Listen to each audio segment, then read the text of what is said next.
Bulls game. So if anyone's got any questions about that. Dave, what went into weighing up whether Richie was the right replacement for Billy? Yeah, look, we had a look at, from a midfield point of view, did we have enough cover? And obviously with Rico, we picked him as a winger who could cover centre. Imoni is versatile, and as you saw in the weekend, played 15, but has played 13 as well. And so we feel we've got enough cover there. And by the time Richie arrives, the first 3 provincial games are gone, and we felt him coming in and immersing himself, getting his head around our structures and the detail within that, would be really beneficial. And he's a player who could, and is good enough to apply pressure for selection at some stage. So, the thinking is that it wouldn't be in the first test, but he might get game time against the Lions to start pushing a claim then. Coach, do you have a plan for him coming in before this opportunity arrived? Like as where he played? Do we have a plan beyond the tour? Oh no, for the tour, but before he was officially able to come. Well, no, because we weren't able to bring him in. So, so that's our mindset had been, that what we had here was the group that we're going to use. It's tough on Billy, but we feel Richie's the logical replacement because of the quality of the player, and I'm not sure when he'll play test footy for us, but coming in now and spending time in the environment will accelerate that opportunity. You say when, not if, so he will. Well, he's a very good player.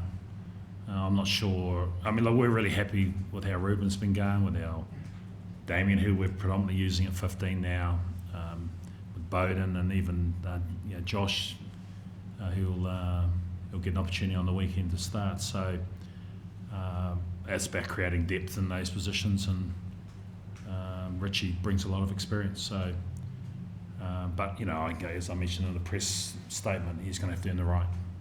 Did you have to put a case forward to the board, or how did that work? We'd done a lot of that work prior to coming, that if there was an injury and we were looking for a replacement, that he's a logical option. So, that had been done prior to coming. Do you have a conversation with Ruben about it? It's a delicate dynamic, throwing the keys and back to him. Switch is always going to come at some point, but now it's here. How do you manage that? Yeah, I met with all 4 teams. Was it yesterday morning? The days roll into one. So I spoke to them before I'd even spoken to Richie. I just want them to understand that obviously Richie has been signed back to New Zealand Rugby. My job as head coach is to pick the best players available. I think when Razor was obviously involved in bringing Richie home, and he mentioned to Ruben about it, and so even yesterday, Ruben was saying how good it would be to have him in, chance to learn, and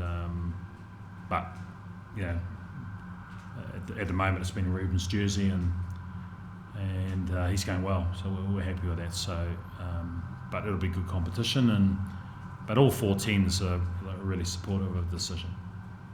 Dave, you mentioned the point, Richie is under contract to New Zealand Rugby, but he wasn't eligible to come on the tour originally. You've had a state case to the board to get him an exemption to get here.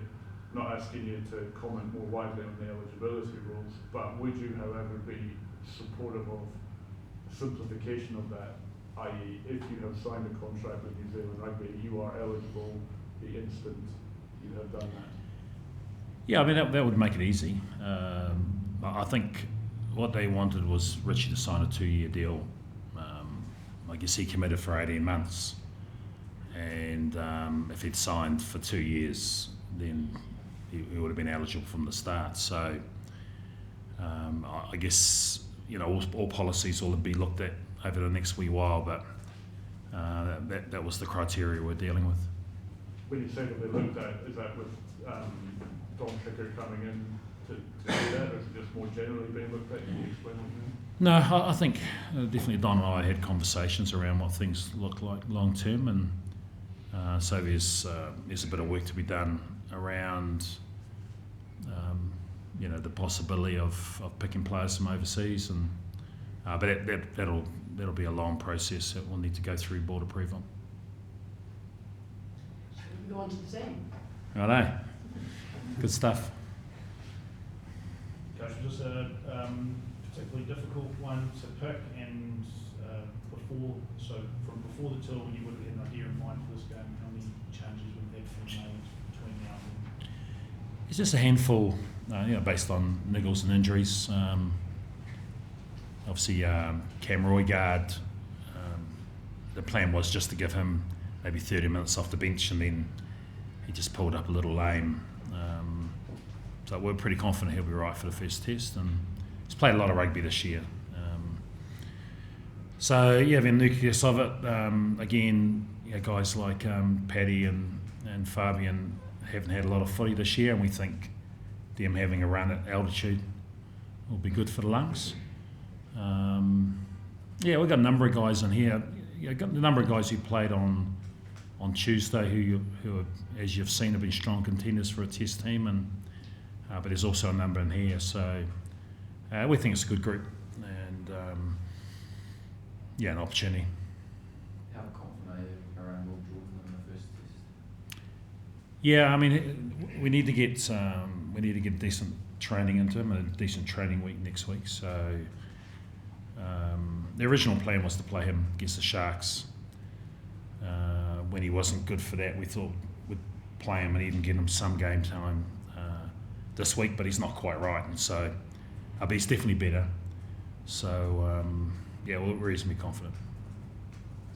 Sorry to go back to not the Richie picture, but those two injured, did that come into your thinking at all around replacements and who you might need, given they haven't had any game time those two? Yeah, look, even with Damien injuring an ankle, we think he's not available for the Bulls. We're expecting him to be okay for the test, but most of our 15 cover comes from 10s, so that just reaffirmed the importance of bringing someone like Richie in. Cody and Terrell both good to go. How good to have them for the first time? Yeah, and Xavier, his first run, so I look really good. Obviously, pretty cool moment for Cody. He's named tour captain, and he's had to watch on the sidelines the first couple of games. So, but he's worked really hard, and we're stoked for him. He's such a good man. I know the team were really excited about him leading the group on Saturday, and he's physically he's ready to go. Most years, Super Rugby days, you have players coming to the high belt. There's probably a fair group that haven't had that experience. How do you adapt to it, I guess, and get ready for this run? I'll give him a little tickle up this afternoon.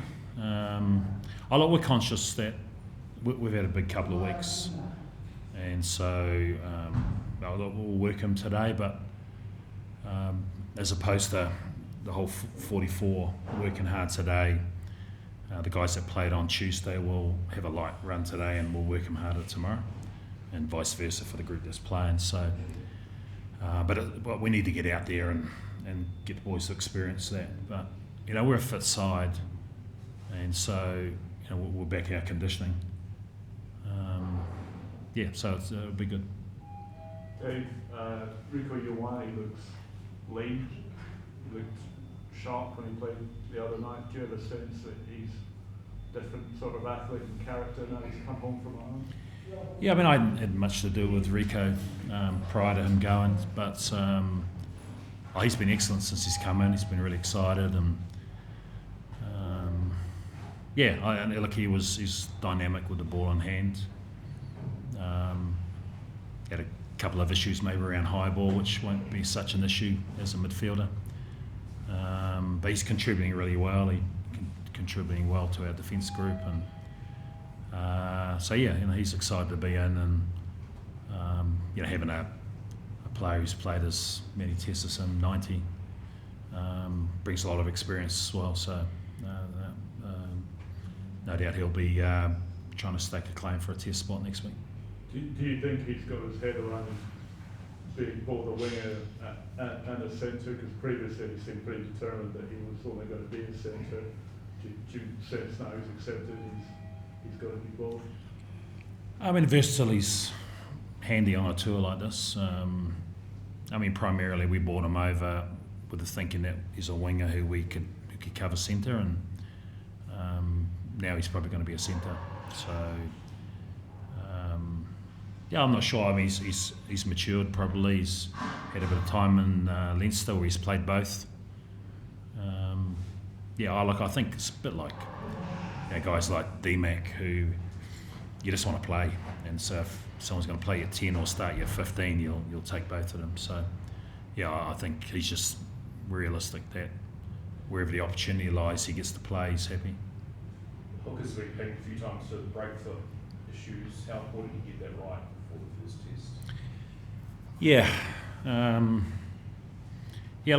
had a chat to the refs. We actually had a chat to them post game. It's just a frustrating part of the game, because I think when the referees are looking for break foot, I'm not sure they can see both hookers, and so it's I guess if you're looking at break foot, you're not necessarily seeing angles and elbows and all the other things that are pretty important to a stable scrum. So I think it's tough on the referees, and I'm not sure of the difference it's actually making. So I think the scrums, they all seem pretty stable during Six Nations, and there's been a lot more resets since the introduction or the re-emphasis on break foot. So I'm not sure where we're going to get to, but it's certainly frustrating, and we've had times where we feel the boys have got to break foot up and they're bringing it back at the appropriate time but getting pinged. So we'll keep talking with the officials about that. Dave, a chance for Josh Jacob to lead the side of 10. What are you hoping to see from him at Loftus? Just everything that we've seen from him at Super Rugby. He had an excellent season. I wouldn't have been surprised if he started at 10 in that final and Damien at 15 for the Chiefs. That's the sort of impact I think he'd had. And he's a confident kid. He's got a really good skill set. What I like about him is his ability to connect him behind, but understand based on pictures when it's on to go. And so, we just want him to be confident. He's got good players around him. He's got a lot of experience around him, and just get out and enjoy it. How close is the halfback call going to be to back up Cam Kyle over the game in Durban? How tough is that call going to be with the Cortez? That's good. It's good competition for places there. We did look at one stage using Leroy to cover halfback in this game. That was more based on sharing the load and trying out a 6-2. We ended up changing our mind on that yesterday, based on the fact that without Cam playing, these 9's going to play a bit, and we may need to get KP on a little bit earlier to share the load for once we decide which halfback's going to back up. So it's good though. It's good competition. That's what we're looking for. We've got so much competition for places. You look at the loose forwards and locks. Some tough decisions. How many of those decisions are going to be answered on Saturday night? Yeah, a lot of them, I think. You always go into we've already got a group of guys in mind, but there's a number of spots where performances this weekend could tilt, our thinking. So it's really positive. Dave, with the team that you've picked for the Sharks and the one that you've picked for the Bulls, how close are you to locating what your match day 20 will look like for next week?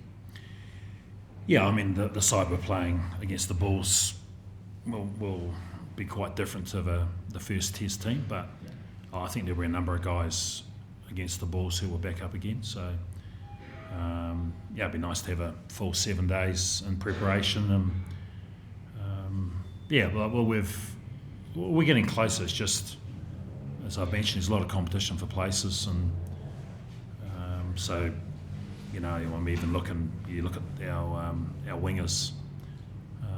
There's some tough decisions there as well. So that's what you want. So job of the players playing this weekend is to apply pressure on us through performance. What did you made of the team that you had Ackerman as selected? Just on paper, it looks a bit stronger than what the Sharks had put up, when roughly closer to what the Stormers had. Yeah, I wouldn't say it's stronger than the Sharks game. Yeah, so, you know, our mindset was we're going to share the load in those first 3 games and provide opportunities for players, and a number of these guys haven't played a huge amount of rugby lately, and hence the reason they've played in the first and third game to give them an opportunity. So yeah, we think it's a really good side. We thought it was a good side the last couple of games as well. I mean, you spoke about just getting some high fidelity into the lines. As a Chiefs coach, you would have known how New Zealand teams operated well with those 7 p.m. kickoffs. Does this particular one here at Loftus work to your team's advantage? I don't know if it's an advantage. Yeah, I mean, all the games that I played, or I coached, I didn't play any. I coached at Loftus were day games, but all of those games we finished over the top, even at altitude. So, yeah, I think there'll be plenty of times to catch our breath on the weekend, and guys will get an understanding of the challenge of playing at altitude. But both sides are going to be hurting. So, yeah, we'll back our conditioning. What is about New Zealand teams in altitude? Because other countries will come and complain about altitude, but New Zealand teams moving just from the All Blacks and the Super Rugby franchises will just rock up to Joburg and Pretoria and get results in one. Yeah, because we don't talk about it, to be honest. So you've made me talk about it a lot. Yeah, look, we're aware. Like, there's different time zones. There's altitude. There's various things to deal with here, but you know, we've got to get out and perform. So try not to give the boys excuses about how tough it's going to be. You know, it's tough for both sides. Dave, you must have come up against Johan Ackerman in Japan when you was coaching there. Does it give you a bit of make it a bit easier to know what to expect so as well? I coached against Johan. He was at Lions when I was at the Chiefs. He was over in the UK at Gloucester. Not that we come against each other then when I was at Glasgow. And he left Japan as I arrived, basically. So. But yeah, look, I know him well. Respect what he's done.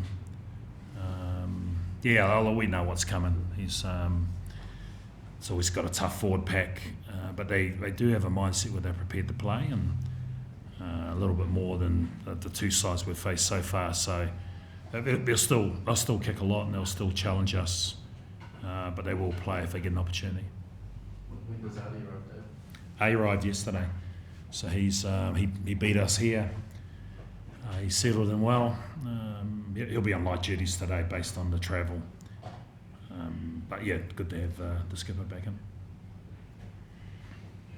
Done? Yeah, good. Excellent. Cool. Thanks, guys. Thanks, Steve.